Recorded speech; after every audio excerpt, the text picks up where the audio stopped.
What's up, guys? This is WBR. It's been a long time, but we're back. We're all from the grind. We're going to be doing lots more pods. Yep. Starting with the WWE Raw event that was on today.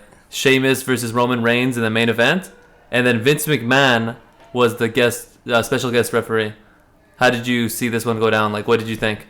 Well, first and foremost, I thought it was the most obvious outcome possible. But then the biggest thing I took from this main event, I'm going to go on a little tangent here. Okay. But the biggest thing I took from this main event was it's such a shame because we finally got to see a tiny bit of how Roman Reigns would be if he was a heel. When he's knocked everybody out and he's all super mad at Vince. Stephanie comes out, he tosses Vince onto Stephanie, they flip over. He looked vicious. Yeah. And then I'm like, oh man, he would be such a good heel, but it's never gonna happen. And that's probably the closest glimpse we'll ever get. Okay, and then so he wins the title, ultimately, and which was really predictable. But how about how he won it? What do you think about that? Oh, how it got to the outcome? Oh, so I was watching the match. Yep. And then I had to adjust my eyes a few times because I thought I saw John Cena's face on Roman Reigns' body. And then, so I adjusted my eyes a few times. Oh, no, it's Roman Reigns. The new John Cena. Because he just looked way too good. Yeah, he was literally, beating up everybody. The thing is, I remember saying it a few podcasts ago, John Cena is way better than Roman Reigns. Even though they're getting, billed as kind of the similar character. But in terms of talent, especially speaking on the mic, even wrestling skills, everything, the whole package, John Cena is literally just way better than Roman Reigns in every single aspect of wrestling. So that's why, to me, making him another John Cena is a terrible idea. I think the same thing happened with Charlotte. They knew that they were in that direction, so then they decided to make her play dirty and all that, just like how her dad did, and I thought that was good. But in terms of the outcome, Roman Reigns winning, I didn't understand what was happening. Why didn't Vince McMahon do the final 1, 2, 3 count when Sheamus kicked him twice? He was on the ground, he's in position to do it. And he's not counting fast and all this stuff. And then all of a sudden, he needs another ref to do it? Well, he got Superman punched, and then the second ref that came was pro authority. That's why he tried to do the pin count fast. Then he does the John Cena, kick out at 2 3/4. He does that. Then some random ref comes. But what I don't understand for storyline wise, it's why would a third random ref come and play clean? Yeah. Shouldn't they be on the same page as Vince, the owner of WWE? It's they want to be pro authority, aren't they? It's really confusing. Who's the one who writes the check should be Vince. Yeah. So they should all help Vince, but it was kind of weird. Maybe next week on Raw they're gonna have that referee come out and do something fire him or whatever, humiliate him. That would be kind of interesting. Well, he already got knocked out by Vince after, right? Yeah. But it's But on a side note, do you see how ripped Vince was? For a 70-year-old guy? Are you kidding me? I was actually losing my mind when I saw him. It was outstanding, just that sight alone. Yeah. It's insane. But okay, so back to the main event. They booked him so well. They made it seem like John Cena, not right. well, but and then what happens is, because to me it looked like Vince could have done the pin easily. Yeah. It looked like that. If he was completely passed out, that's a different story. But I just didn't understand at all. And then the second ref had to come. I was watching this with a bunch of people, and everyone's like, "What? Why didn't he just do it?" The thing was, it was a whole ploy, right? Because they've been building up Roman Reigns. He's on a huge win streak. Yeah. And then Vince drops the bomb at the end of the main event. Okay. Where he says, because of his actions, the Royal Rumble, the Rumble itself, is gonna be the winner of the Rumble wins the World Heavyweight Champion. Yeah, I thought that was really interesting. That's very interesting, but I'm just gonna put it out here now. They're trying to give Roman Reigns the Daniel Bryan moment. They're building him. He's just gonna keep winning all the way through WrestleMania, and try to get him that over. I'm starting to hear some rumors though about who might potentially come out on top of the Royal Rumble, but this was before this last stipulation was made. Right. My sources were telling me that Braun Strowman was actually gonna end up winning the Royal Rumble, which would have been pretty cool actually, considering he's a monster, he's huge, he's pretty athletic. It's his pay-per-view to win, right? Yeah, and it's not, he doesn't have to talk like how Roman Reigns does, because he already has a guy talking for him. they can have either Bray Wyatt or someone else, anybody talking for him. They made Roman Reigns look like he's his own man and he can hold up his own. But Braun Strowman so far he's been booked completely differently. So that was the rumor I was thinking about, like some sources told me. Right. But the thing is, now that the stipulation is winning the title, I don't think they'd make Braun Strowman just win it straight up. Yeah, because I thought they would make Roman Reigns come be contestant number 1 the following week. But I think the Raw before Big Show comes out, and he already volunteered to be the first contestant. Oh, okay. But I think it doesn't matter. They're going to make him an early entrance. Yeah. And he's going to go through all the hell, blah, blah, blah. Somehow he's going to persevere. And then it's just going to be, we're going to be spoon-fed Roman Reigns for the next, all the way up to WrestleMania for... And another thing, it's like, how many more Raws is Vince McMahon going to show up for? It's like, maybe that was the last one for a bit. I don't know. It's just, because his appearances are supposed to be epic. Yeah. This one, they made it really nice. There's diminishing returns. Yeah, there is. So last week, they had a pretty nice idea to make the championship match on the following week, which was today, which was good because everybody anticipated it. Everyone wanted to watch it for that championship match. Right. Because the previous Raw, the title changed hands. So it's like, it could happen, right? Yeah, there's that kind of buzz still. So I was looking forward to today's Raw, and then all of a sudden, it's like, you kind of expected the outcome. And then now they're setting up for the next pay-per-view. How about this, though? Okay. So Vince comes in for however many more Raws until the Royal Rumble, right? Yeah. Entrance number 30, Triple H. That would have been... And he takes the title from Roman Reigns. Then they have what you've been speculating for a while, the WrestleMania match. That would be absolutely amazing because Triple H has a lot of say in the storylines. Yeah. And he's a really greedy guy. Like, maybe he wants to win the title one last time. But can you imagine that, though? Entrance 30. Yeah. Then it's not the Authority song that hits. It's, the one that goes, it's all about the game. The crowd will go nuts. And he's wearing, like, that Terminator thing that he was wearing last time at WrestleMania. That was for the movie. Yeah, that would... That's for remote Terminator. Maybe they're going to do a Star Wars one. I don't know. But no, that's amazing idea, actually. Yeah. So, another thing about the main event, though, is I saw a lot of potential. I feel like I say this every week. I was anticipating it. I thought when Roman Reigns was beating up everybody, especially when he didn't touch Stephanie McMahon, but she got hurt. I thought that's when Triple H was going to come. I was calling it the whole time during the Raw. Yeah. I was like, oh man, Triple H is coming right now because they got to book it nice and early to get everybody pumped up for the WrestleMania. That's what I'm predicting, him versus Triple H. So I was expecting Triple H to come down during this Raw. He needs a couple more weeks to train. Yeah, I think so. He needs a few more weeks to train, and they don't want to waste whenever his return is on a Raw. Yeah. Because they already gave the last Raw a title change. Yeah, that's true. They're giving too much stuff for free. But Vince McMahon is completely ripped. Like, I can't believe it. His arms are huge, and he's 70 years old. Like, that's insane. You can't even, like... Well, he has an open steroid policy, Like... Oh, yeah. Yeah, I think that's exactly what happens. But no, for 70, though, impressive. Oh, yeah. So, to be honest, like, the Raw itself, it was okay. I thought the main event could have been a lot better. That's the thing.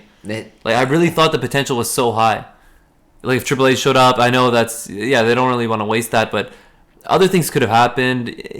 Maybe the League of Nations or whatever, but I don't know. I don't know. They decided to do whatever they decided, right? So the next week, now it's kind of making me question what's going to happen then. Is Vince McMahon going to show up again?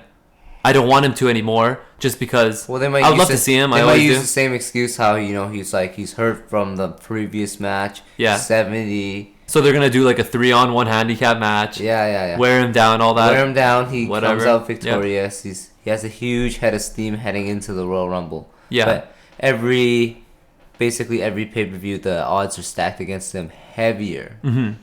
What if they do like another take on it instead of making him win a 3-on-1 handicap match? Mm-hmm. Or let's say they do make him win.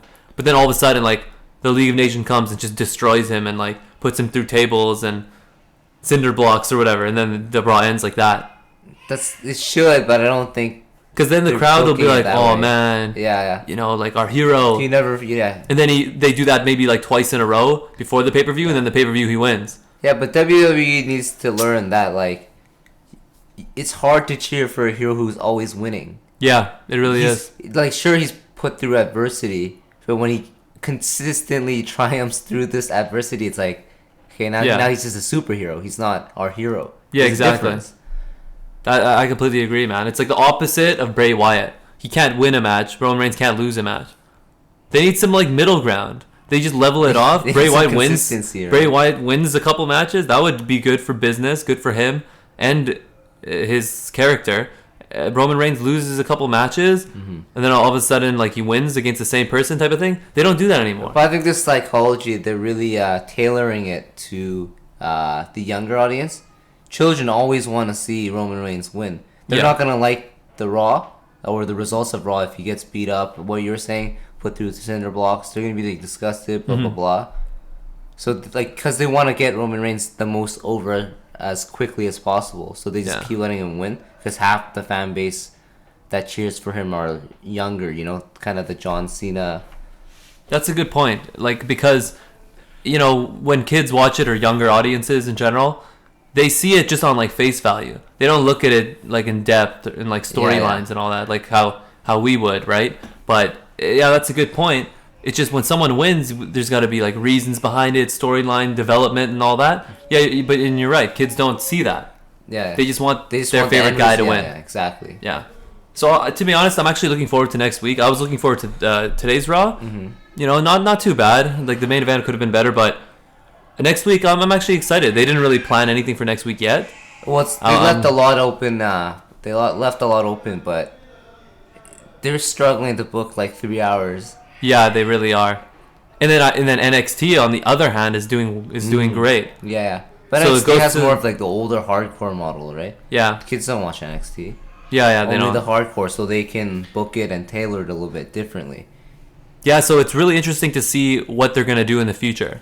If they're going to meet, like, halfway, NXT style meets with WWE, or Raw, I don't know. The steam that NXT is getting, I think they can take a couple of things from the NXT, like, you know, their blueprint, and apply it onto the main roster. Including, like, reducing the time of the show. What if it's 2.5 hours? You know? Yeah, I guess. Because right now it's 3 hours and 15 minutes. Let's be honest. They probably have, like, a network deal, and they have to do this for a while and what have you, right? Yeah, definitely. So, and you know, there's a lot of things that you have to consider when you talk about time booking. The networks, the shareholders, how the writers feel, all this random stuff, right? It's easy for us to say that, you know, just cut it by an hour, so, like, screw it, whatever. It sucks because Triple H has been wanting 2 hours the whole time. He's been telling Vince McMahon for years. Yeah. Right? And Vince McMahon he likes his spot. He likes how he has 3 hours on the USA Network. He's got that little extra 15 minutes, which starts at the top of the hour, which is pure genius, how they did that for, like, I don't know, decades. But as of right now, it's not the best WWE has been doing in terms of storyline developments, but I'm still kind of interested. At least it's interesting. It's kind of a reboot. There's kind of new feuds everywhere. A lot of things are still left in the air. A lot of this is like the developmental phase for the next feuds to come. Yeah. Oh yeah. One last thing, actually. I really think, you know how right now Sheamus is the main opposition? Right. He's the main protagonist. We need Brock Lesnar back. I heard the rumors that he's going to be a next Raw. Oh, okay. Because he's got to be the guy to go against Roman Reigns. Because Sheamus just doesn't have any legitimacy right now. Well, sure. He really doesn't. But then it's like... two good guys? It's like all the steam they're putting on Roman Reigns. It's like if he beats Brock, then they just ruin the months of building how Brock is... They need to make it this animal, right? They need to make it not a clean victory. Something like that. Yeah, like but they already used that card against The Undertaker, so he can ride off to the sunset. Brock hit him with a non-clean W. So his, like, beast image is already... The stock is already a little bit lower. Okay. While Roman's stock is going up. So it's a direct conflict for what they've invested in. Because, like, once whoever wins, the other their stock's going to plummet a lot. Oh, yeah. And it's not best for business. That's why I don't think they're going to feud. But that's just me being over analytical, maybe. I don't know. It's just Sheamus. But I do agree, though. I don't understand. There's no legitimacy with Sheamus. Maybe make Wade Barrett or somebody Rusev. That was my biggest beef. They should have kept Rusev like a monster. But then the John Cena thing happened. his whole career ends. Rip. Because if it was Rusev and Roman Reigns, and Rusev only lost like 1 or 2 matches up until this point, it would be legit. Right. Well, there's still the potential Dean Ambrose heel turn. Yeah, that's coming up. I hope. But I don't know, because he's been selling the IC. He's been selling a lot of T-shirts. He has been. That's a big thing. He's a hit with the kids as well. Mm-hmm. So I hope that comes soon, because him versus Roman Reigns, that would be a cool feud for the title. Yeah. Give the Intercontinental to Kevin Owens is kind of being wasted right now, right? Maybe he's gonna go against Roman Reigns. But then there's no legitimacy in that. It's like he's feuding with Dean. Yeah. Dean, who just lost to Roman. Yeah. And then Kevin, who just lost to Dean. It's like, why would he randomly just go for Roman Reigns? But Kevin Owens beat John Cena. I'm just saying. He beat like the unbeatable. So, what about John Cena versus Roman Reigns? That's not out of the question. That's cool. That's pretty good. It's gonna be like Superman versus like Goku or something, you know? Like, yeah. That's a good matchup. Yeah, but because no one will kick out. They'll be kicking out for like 6 hours straight. They'll be kicking out at 2 the whole. They gotta do the Iron Man match extended to like 10 hours of just kicking out at 2 3/4. You know what? You know what? I changed everything about everything I just said. Yeah. Roman Reigns versus John Cena. It's best for business. That's best for business. Main event, pay-per-view of WrestleMania. I'm telling you right now. Sure, but like... That's amazing. Because no one will ever predict who's going to win. They're both going to kick out for like an hour straight. Mm-hmm. They're all going to kick out. It's going to be like 10 FUs, 50 spears. Yeah. No one's going to lose. They're not going to kick out. Oh, man. Because no one... Okay, this would legitimately so they'll be the only match. They'll both get decapitated simultaneously while pinning each other. There'll be an H-bomb in the middle of the ring. No. Think about it. This will be the one match no one legitimately can predict who's going to win. Yeah. No one knows. Yeah, then they'll make a trilogy out of it. It'll be 24 hours of non-stop kicking out. Kicking out. That's it. I like it. With like a guest referee or something. I don't know. I like it. No, that's interesting. WrestleMania pay-per-view main event. That's gonna be the one, and then it's after that match. It's gonna be Roman Reigns versus Triple H. No, I'm just goofing off, guys. That's WBR. All right, guys. WBR 2.0. This is the new year. It's been a while. It's been a while. You know, it's a long time coming. NBA fans, don't fret. It's coming, guys. Oh yeah, we're coming. Lots of stuff, guys. All right, this is WBR signing off.